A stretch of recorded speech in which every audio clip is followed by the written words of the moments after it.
Assalomu alaykum aziz qarindoshlar. Bugun 2021-yili 9-oyning 3-kuni juma. Men Amerikaniki Los Angeles shahrida yashaydigan Erkin Sadiq. Bu hafta uchurlar xili ko'p. Ashta bo'g'ashqa men imkon bor faqat uniki asosiy mazmunlarni deb o'tib ketaman. Qiziqadigan qarindoshlar izlanib tafsilroq ko'rib olsanglar bo'ladi. Bu haftaki birinci haber yakında Xitay hükümeti deniz yolu bexatarlik kanunu deb bir kanunni e'lon qildi. Hem de onu 9 ayning birinchi kunidan boshlab ijro qilishga boshladi.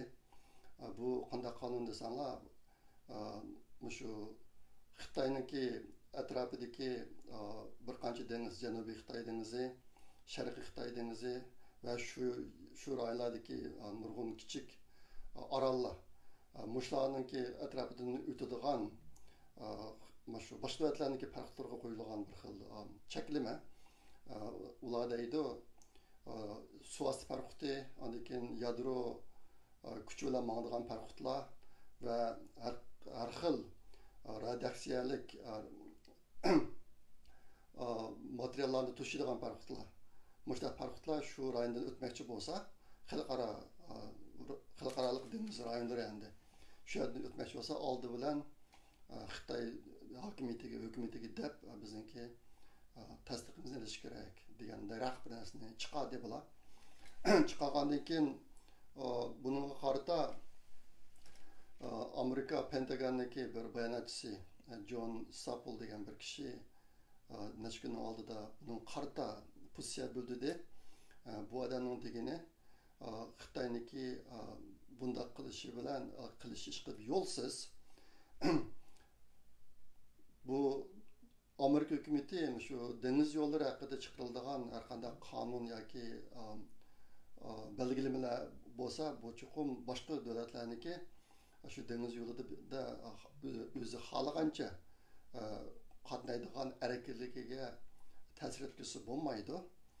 Şuna biz bundan keyin burunqi bilan o'xshash o'zimizniki yo'lga ketaveramiz degan mazmunda bayon e'lon qildi. Meniki bu gaplarni deyishimdagi sabab bu Xitoyniki yuziga urilgan yana bir chapaloq. Xitoy andaq bir qonun chiqardi, Amerika uni rad qildi. Biz buni ketaveramiz o'zimiz yo'lga degan. Shunga buni sizlarga deb qo'ygim keldi. Bu haftadagi ikkinchi cho'ng xabar Avrupa Birliği Parlamento'nun Tashqi ishlar komiteti yakında bir kanun layihasi haqida bilet tashlab bir kanun layihasini o'tirib chiqadi. Bu nima desanglar, Avrupa Birliği Tayvanda bir ishxona qurishni qaror qildi. Bu ishxonaniki ingliz ismi European Union Office in Taiwan deydi. Tayvandagi Avrupa Birliği işxanası degan. Burun mushta bir işxanası bor ekan, bir soda işxanası deganda haq kichikroq nom bilan qo'yilgan işxanası bor ekan. Hozir bu qitimanda buni rasmiy Avrupa Birligining Tayvandagi ishxonasi deb buning darajasini aytdi. Ko'p yuqori ko'targan holda shunday bir ishxona qurishni qaror qildi. Bu Tashqi ishlar komitetidan aytdi asosan o'tib ketibdi. Endi buni Avrupa Birligi parlamentiga soldi ekan. Eğer ulaniki mu tasdiqdan ötse bu bir kanun bo'lib bekitildi ekan. Bu ishning kim ahamiyati cho'ng. U nima desanglar, bilasizlar Tayvan Xitoy uchun aytib bir muhim tema uzundan buyon bizning ichki ishimiz Tayvanni ozod qilamiz deb har xil narsalarni deb kelayotgan, lekin Tayvan Xitoyniki bir qizil chizig'i endi. Bu qatim Avrupa Birligining bu qilgan nima desa, Xitoyniki qizil chizig'ini ko'zga ilmay biz bu yerdan o'tib ketaveramiz degan bir ish endi. Shunga bu munayt bir cho'ng xabar bo'ldi. Aslida Xitoy hukumati yaqinqi bir qancha yillarning ichida Yevropa Birligi bilan bir birlik tuzib, shu orqali Amerikaga taqabul turish jihatdan ko'p kuchagan. Bu jihatda savdo kelishimi bor, mutlaq taslim qilinmadi. Lekin yaqinqi taraqqiyot nima desanglar, bu Xitoyniki orzusiga qarshi holda Avrupa Birligi mi Xitoydan yiroqlashyotdi. Necha yildan oldida Yevropadagi Litva degan davlat, Avrupa Birligining bir a'zosi, u eng oldi bilan Tayvan bilan ma'lum bir diplomatik münasebetlik bir narsa o'rnatgan. Bunun Xitoy intayin chiqib ketgan.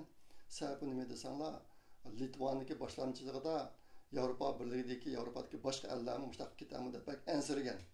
Hozir shu ansirgan narsa yuz berib o'tadi. Bu qatam endi Litvanidan keyin Yevropa birligi o'tirib chiqdi. Tayvan bilan bo'lgan munosabat jihatda. Shunga bu bir biz uchun bir yaxshi tarafga ketayotgan yaxshi taraqqiyot deb tushunsak bo'ladi. Bu hafta nachar xabarlarmi bor. Uniki birisi bizning xabarda bor. Yaqinda Afg'onistonda nurg'un ishlar yuz berib ketdi. Bo'libmi shu dunyoniki har qanday yerda razil ishlar yuz bersa, chuqur buning oqisida Xitoy bor. Mayli xabarlash uskunalari jihatdan bo'lsin, yoki harbiy qurol-yarog' jihatdan bo'lsin, yoki maslahat berish jihatdan bo'lsin, chuqur Xitoy bor buning oqisida. O'tgan haftadagi programmada degan, bu qatimki Afg'oniston yuz bergan ishlarning oqisida Xitoy bor. Xitoy nurg'un suiqasdlarni planlab bu ishni qilgan. Hozir endi biz eng ansirga ishlar yuz beryotdi. Bu nima desa, Amerika biroz Xitoyniki damga tushyotdi. Masalan, bu qatim Afg'onistondagi ishlarning qilib qolgan qismini yurishtirish uchun Amerikaniki tashqi ishlar ministri Blinken 8-29 kuni Xitoy tashqi ishlar ministri Wang Yi bilan telefonda so'zlashdi. Telefonda so'zlashganning mazmunlarini konkretni o'tirg'a chiqarmadi. Mening bilishimcha. Lekin bu qatimki so'zlashish asosan Afg'oniston masalasi haqida bo'lganligi biroz aniq endi. Amerika Xitoydan yordam so'rayotdi. Xitoy aslida mushlarni naydi planlab mangan. Mushtaq bir maqsadga yetish uchun hozir endi Amerika rasmiy Xitoyniki sizgan planlagan sizgi bo'yicha ketyotdi biroz. Bundan boshqa tunugün Amerikaniki John Kerry degan kishi, bu kishi burun Obama vaqtida tashqi ishlar ministri bo'lgan. Bu odam hozir Amerikaniki shu muhitni qo'g'dash ishlariga mas'ul. Bu odam Xitoyga berib, Xitoyda ziyorat bo'lyapti hozir. Xitoy bilan shu muhitni qo'g'dash, yer sharininki isib ketishini oldinish jihatda hamkorlashish uchun Xitoyga bordi. Mening nazarimda bu bir chaqchaq. Xitoy hargiz John Kerry'dek odamlarning qo'l tiqishi bilan o'zgarib qolgan davlat emas bu. Amaliyotda Xitoy dunyoniki ovozini eng bulg'ayotgan davlat, yer sharining isib ketishiga eng cho'ng to'pishayotgan davlat. Hozir shunimi bu bir yomon ishni Xitoy yaxshi aylantirib foydalanyapti. Mushni o'tirib chiqib turib, muhitni buzib turib, agar menga besim ishlasanglar, yordam qilinglar bizga. Yordam qilmasanlar biz ketaveramiz mush bo'yicha degandek ishlarni qilyapti. Shunga John Kerry'niki qandaqdi Xitoy berib sabab o'tkazish bilan bu muhitni qo'g'dash, dunyoning isib ketishiniki, yashash isib ketishini oldinish jihatlarda bir o'zish bo'lishi mumkin emas. Buni biz Uyg'urlar obdan bilamiz. Lekin g'arbdagi bir qism alla yenilab Xitoyning damiga tushyapti bu jihatda. John Kerry hozir Amerikadagi muhit qo'g'dashlarga mas'ul odam, lekin buniki shaxsiy turmushga qarasanglar, o'ziniki qilmoqchi bo'lgan, o'zining vazifasi bilan butunlay mos kelmaydigan ishlar bor. Masalan, John Kerry'niki uyiga tahi quyosh nuridan to'sh chiqaradigan narsalar bekitilmagan. Mening uyimda bor. Men bekitdim buni. Meniki asosli o'ylagan narsam shu muhitni asrash. Hozir butun dunyo bo'yicha energiya krizisi bor. Ashta boshqa shunga bir kichik bo'lsin to'p o'qishish. Kaliforniya Amerikada oltin shtat deb atiladi, kun nuri shtati deb atiladi. Bizda bir yilniki asosan kun nuri bilan yashaymiz biz. Havo tutib turgan kunlarimiz pek az. Ashta boshqa quyosh energiyasidan foydalanaylik deb qilganman. Pul xashlab. Lekin John Kerry unda qilmadi. Undan boshqa John Kerry'niki shaxsiy aeroplani bor. Bir yerdan bir yerga mangsa, o'zining shaxsiy aeroplanida uchadi. Bir aeroplan necha yuz mashinaniki ismini chiqarib mangadigan narsa u. Ashta boshqa bu kishi qandaqdi Amerikaniki havoning bulg'anishining oldini olishga mas'ul, lekin o'zi bu yerda hech qanday ulgurayotgan emas. O'zi qandaqdi muhitni yaxshilashda o'zining shaxsiy turmushida tadbir qo'llangan emas. Bu Amerikadagi mediadan og'zida qilib bor gap shunga tilib qo'ygim keldi. Endi yana bir gap Taliban aqaqidan ifoda bildiryapti Xitoy haqida. Necha kun oldida yangidan gap qildi bular. U deydi Xitoy davlati bizniki eng muhim hamkorlashuvchimiz yoki sherikimiz. U biz uchun fundamental dedi, tüp ve dereceden tashqari fursatlarga, taraqqiyot fursatlariga vakillik qiladi dedi Xitoyni. Xitoy bizniki butun dunyodagi bozorlarga kirishimiz uchun yo'l ish beradigan bir davlatda boshlaydi. Uning oldida Uyghur meselesi Xitoyniki ichki ishi biz aralashmaymiz degan gaplarni degan. Ishqilib hozir Taliban bilan Xitoy hokimiyati bag'ansir yiqilishib menyapti. Albatta bu biz Uyg'urlar shuni aytdi, ziyonliq.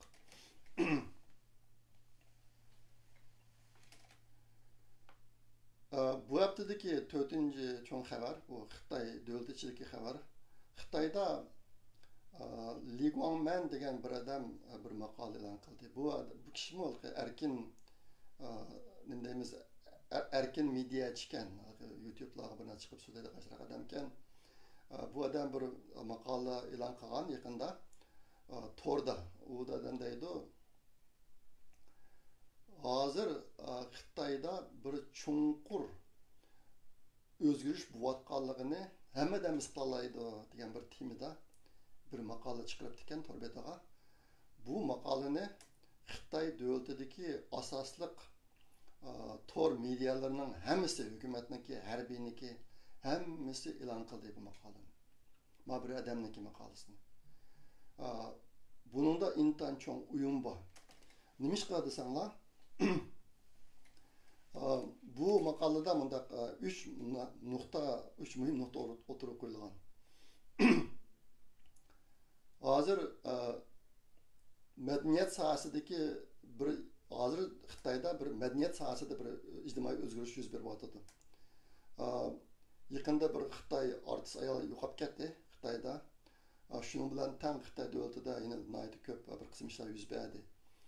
Hozir artistlar, san'atkorlar, anondan keyin korxonchilar mushlarniki pulini tatib oladigan ishlar bo'lyapti Xitoyda. Ularni o'ziniki g'aznizlik pullarni davlat uchun chiqarish, o'rtaq pay bo'lish degan bir shior ostida bu narsani qilyapti. Ayol yo'qolib ketdi, bir ayol. Shuning bilan maqolda deydi, hozir Xitoyda madaniyat sohasida bir ijtimoiy o'zgarish yuz beryapti. Bu siyosiy o'zgarishning bir qismi deydi. Ikkinchisi iqtisod, moliya sohasida bo'ladigan bir cho'ng o'zgarishni ko'ryapmiz deydi. Bunun için Batman degandek san'atkorlar, kino artistlari, korxonchilarning pullarini musodara qilish ishlari bo'lyapti. Anandaki hozir Xitoyniki yaqin o'tirish qilgan siyosati o'rtaq boy bo'lish siyosati. Buningda bu o'rtaq boy bo'lish siyosati degan bir siyosat ostida Xitoyda hozir siyosiy, iqtisodiy, moliya va madaniyat sohasida cho'ng o'zgarish bo'lyapti deydi. Anandaki shu Xitoyniki maqolasiga gaplar ma'lum. Aniki hozir mush o'zgarishlar nimadan darak berdi desa, Xitoy davlatida kapitalni markaz qilishdan xalq va sotsializmni markaz qilishga yo'tkilish hodisi yuz beryapti deydi. Ma gapdan chiroyli qaranglar. Kapitalni markaz qilishdan xalq va sotsializmni markaz qilishga yo'tkilish bo'lyapti deydi. Bu Xitoyniki bu chiroyli gaplari odamni qusqisiga keltirdi ish qilib. Ameliyatda nerede xalq merkez qilgan ish bo'lsin Xitoyda. Üçüncü muhim noktası bu maqoldaki. Hozir Amerika Xitoyga qarshi ranglik inqilob boshladi. Yuqorqi o'zgarish Amerikaga taqobil turish uchun qo'llanmasi bo'lmaydigan tadbirlar deydi. Endi mushlarning hammasini birlashtirgan chog'da Xitoyda bir yangi tipdagi madaniyat inqilobi bo'lish ehtimolligi bor hozir. Buni nurg'un analizlar hozir mo'ljallayapti. Xitoyda bir yangi tipdagi madaniyat inqilobi yuz berishi mumkin deb. Shuningki alomatlari kulishga boshladi. Endi tunugun yana bir chiqqan yangi ish yuqorqi Xitoyniki maqolasiga qarshi bu Li Guangman degan Xitoyniki maqolasiga qarshi Hu Shijin degan Xitoy bir maqola e'lon qildi. Siyosiy qiziqadigan do'stlarning hammasi biladi, bu Hu Shijin degan Xitoy hokimiyati ichida muhim rol o'tayotgan bir kishi. Bu kishini aslida Xitoy dunyo gazeti Chinese Global Times'niki boshlig'i endi bu. Davomliq Amerikaga G'arbga qarshi gap qiladigan odam bu. Taqatuqmi gap qiladi. O'tganda sizlarga bir qatim dedim, bu odamniki gapiga qarshi Xitoy harbiylar ichida, harbiy generallar ichida norozilik tug'ilibdi biroz. Agar shu Hu Shijinniki taqatuqqa gap qilishi sababidan agar urush boshlanib qolsa, biz unda urushga kirmaymiz deganda haq bir ishlar yuz bergan yaqinda. Hu Shijin shu bu. Bu naiti og'zi bezab, lekin kunda to'xtamay gapiradigan bir odam, ana hozir deydi. Bu yeni chiqqan maqolaga qarata. Bu yaqinda chiqqan Xitoyda bir naiti chunqur inqilob yuz beryotdi degan bu inqilob. Bu gap bu bir xato hukmmi yoki xato yetaklashmi deydi. Xitoyda chunqur bir xil chunqur inqilob yuz beryotdi degan gap bu bir xato hukmmi yoki xato yetaklashmi degan temada bir maqola chiqdi tunagan. Maaşning tilga qilishimdagi maqsad Xitoyning ichida hozir intan kaskin huquq kurashi bor. Shu huquq kurashiniki bir ifodasi bu. Hozir bir Xitoyniki maqolasini bütün hukumat harbiy torbatlariniki hamsi e'lon qildi. Endi bu Xitoy hokimiyati ichida nihoyatda Xitoyniki og'zi bo'lib kelayotgan Hu Shijin degan Xitoy buning qarshi maqola e'lon qilyapti tunagan. Ashta bu boshqa bu Xitoyning ichidagi shu huquq kurashlari, ideologiya kurashlarining ifodalari bu. Shunga buni tilga qo'yib keldi. Bu ishlar qiziqadigan qarindoshlar texnik chunqur izini bossanlar bo'ladi. Bu haftadagi yana bir cho'ng xabar Xi Jinping degan Xitoy necha kundan oldida Zhongyang Dangshao Markaziy partiya maktabiga berib so'z qildi bu yerda. Buning so'zining ichida bir muhim mazmun bor. U deydi, hozir Xitoy davlati naiti ko'plagan nimaga qiyin o'tganlarga duch keldi deydi. Xitoy hukumati naiti ko'plagan qiyin o'tganlarga duch keldi. Mushtaq bir vaziyat ostida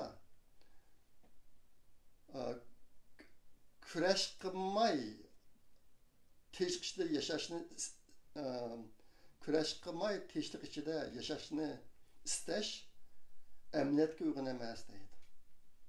Bu gap intayin muhim. Xitoy davlati hozir har xil qiyin o'tganlarga duch keldi. Mushtaq bir vaziyat ostida kurash qilmay tinchlik ichida tinch yo'l bilan yashayman deyish amniyatga uyg'un emas deydi.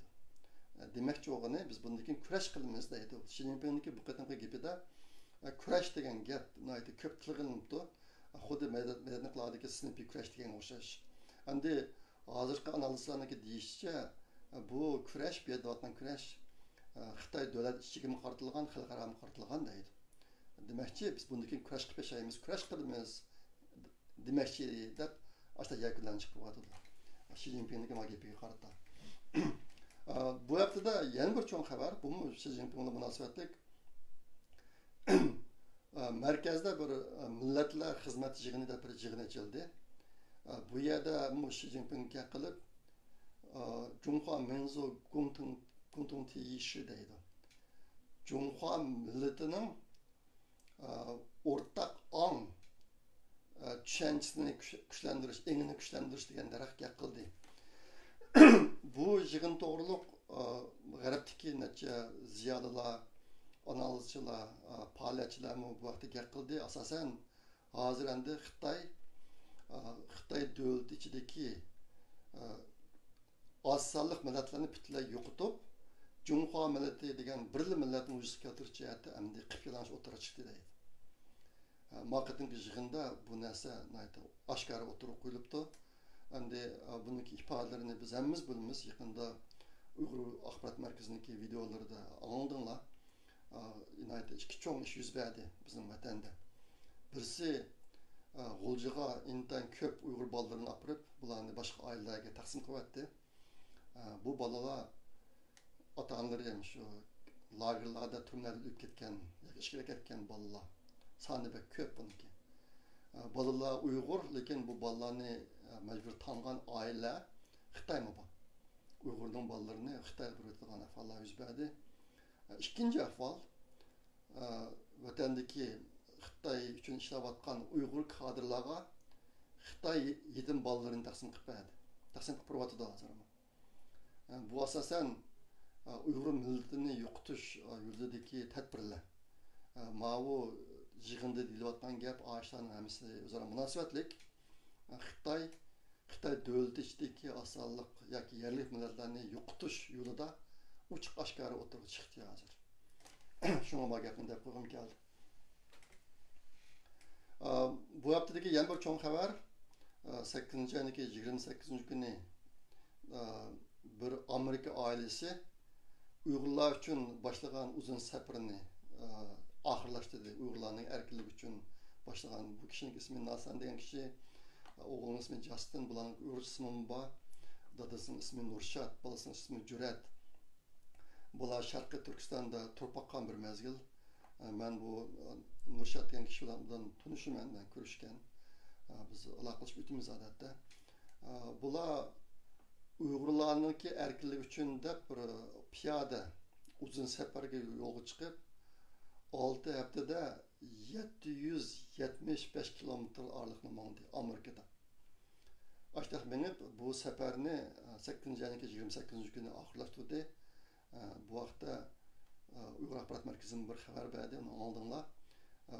Bu aileniki bir tashkiloti bor.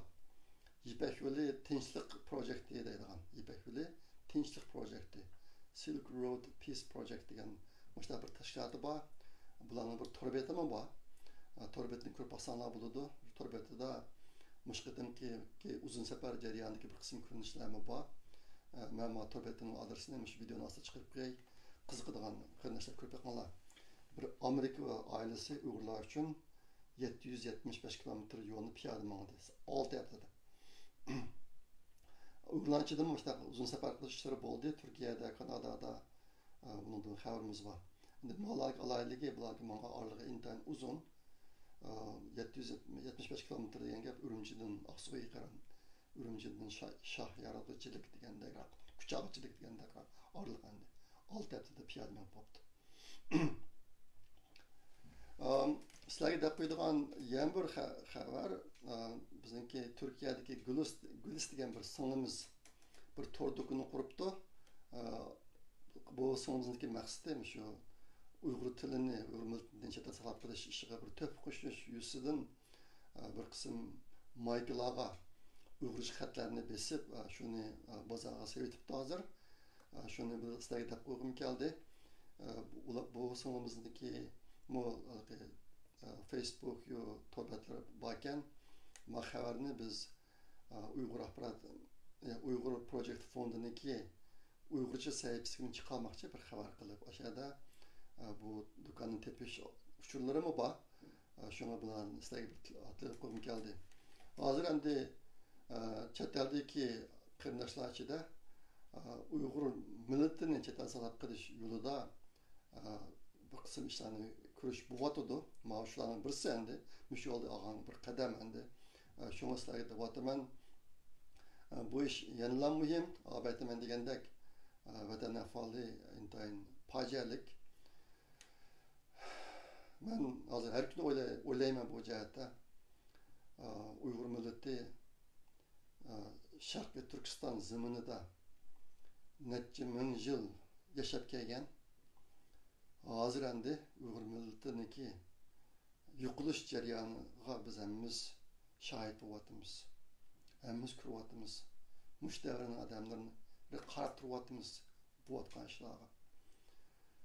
Ashta bu boshqa chet eldagi Uyg'urlar, Sharq Turkiston chetidagi Uyg'urlar qanchalik o'zimizni qo'llab qolsak, shunchalik qo'llab qilishimiz kerak.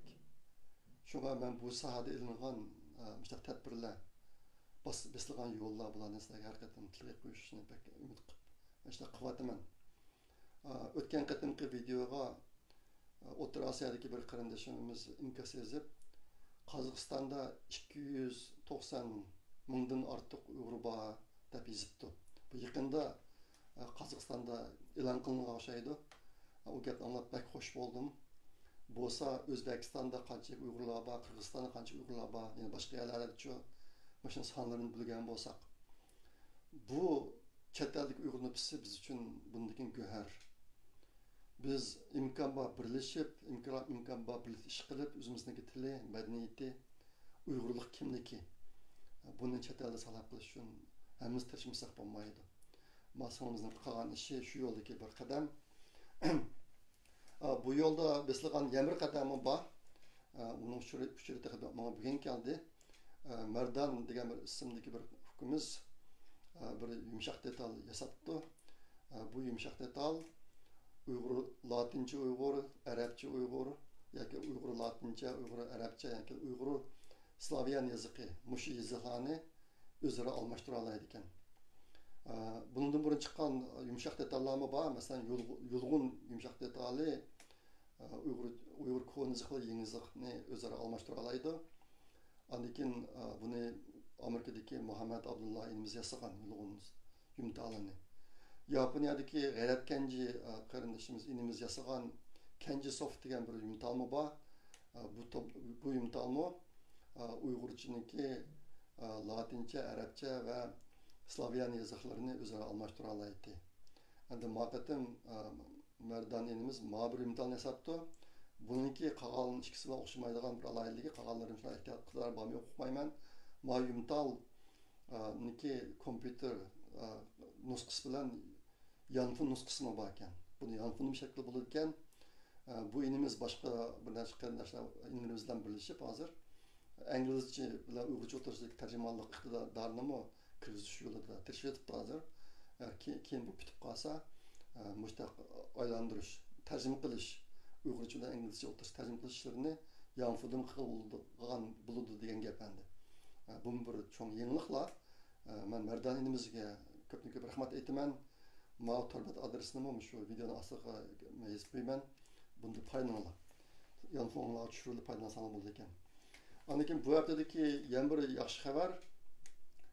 Avstraliyadagi Adila degan qizimiz Avstraliya senatorligiga saylanish uchun hozir mana saylam faoliyat olib o'tibdi. Buni anglab intayin xush bo'ldim. Bu qizimiz naydi faoliyatchan qizdi. Agar mesela bir senator bo'lib qolsa, bu chet eldagi Uyg'ur jamoati ichidagi naydi bir xo'shanlarlik yangilik bo'ladi. Bu bir boshlanish.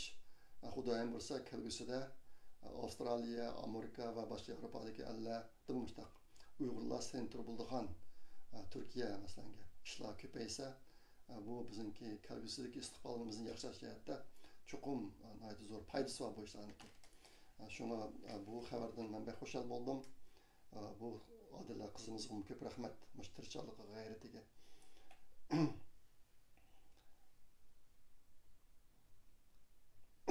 Endi eng oxirida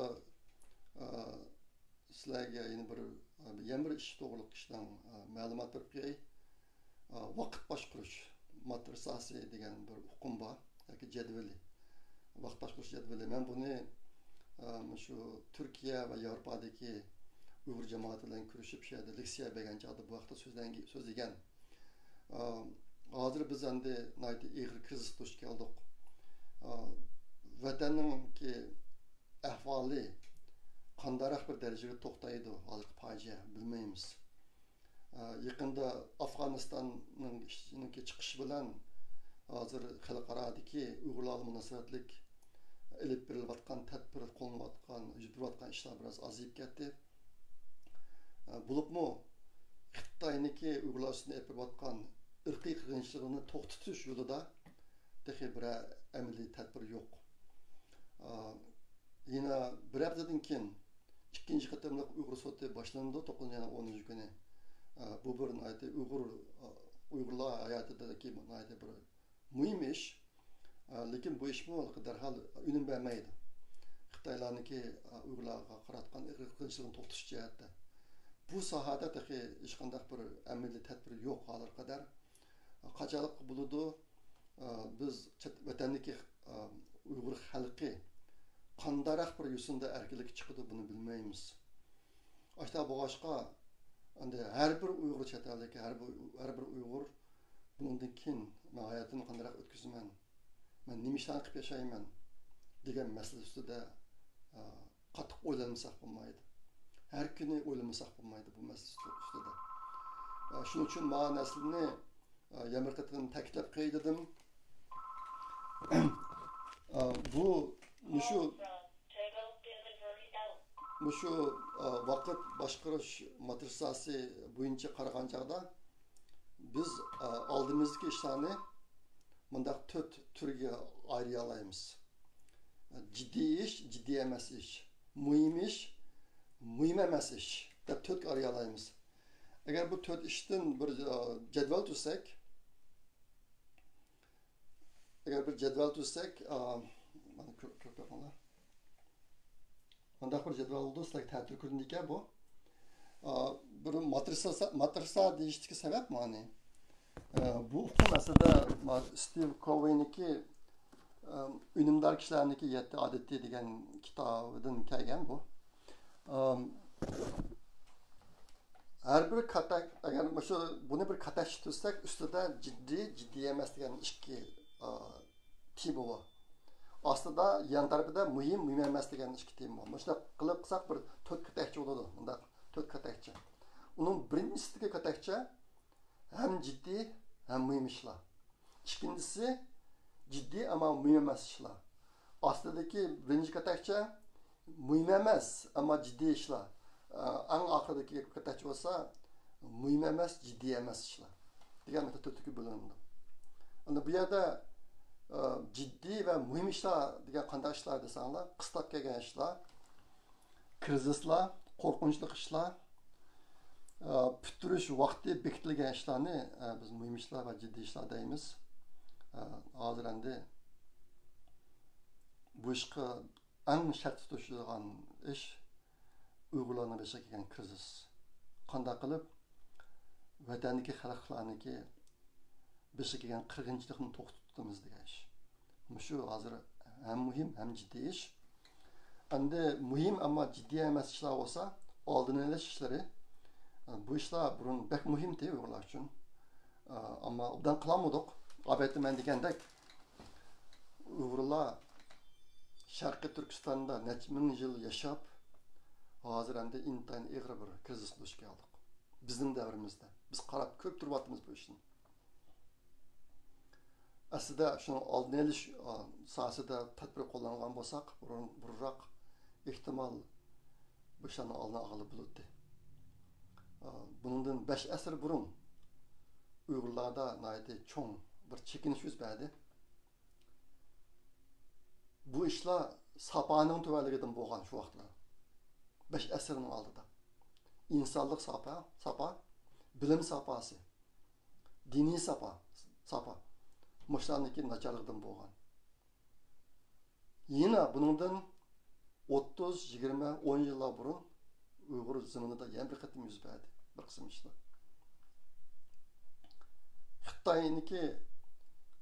Xitoy davlati ichida yashayotgan barliq yerli millatlarni yo'qotish bularniki uzun muddatli plani edi. Lekin 2014 yıldan başlap bu plan intayin qattiq ijro qilinishga boshladi. Mushunga sabab bo'lgan bir qism ishlar bor. Mush haqida hamimiz o'ylashimiz kerak. Xitoyni cho'qim qildi. Lekin agar biz oldini olish sohasida bir qism tadbirlarni qo'llangan bo'lsak, ehtimol bundaq tez beshimizga kelmasligi mumkin edi. Bu jihat o'ylashimiz kerak. Shunga bu yerda muhim ama ciddi emas ishlarniki birisi oldini olish ishlari. Uyg'urlar ko'p o'ynab ketdik. Ko'p o'ylanmadik. Uyg'urlarga azroqcha imtiyoz erkinlik berilgan. Bu narsalardan voyaga yetkazib foydalandik. Masalan, sorun madaniyati. Erkinlikdan voyaga yetkazib foydalandik. yana bir qism yaxshilar asosida foydalangan taraflarimiz bor. U qaysi desanglar, hozir chet eldagi Uyg'urlar ichida nihoyatda muhim kasbiy o'rinda ishlaydigan xil ko'p Uyg'urlar bor. Agar biz o'zimizni boshqa nüfusi biz bilan teng keladigan yoki bizdan ko'proq bir qism ellar bilan solishtirsak, bo'libmi Türk elleri ve Müslüman elleri bilan solishtirsak, Uyg'urlar ichidan chiqqan ixtisosli kishilar hali ko'p, bir qadar ko'p. Bunu bizga shu yaqinqi zamonda berilgan bir qism fursatlardan unumli foydalanganligimizning natijasi.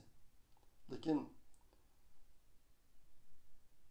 o'zimizniki tarixiy majburiyatini yo'lda ado qila olmadik.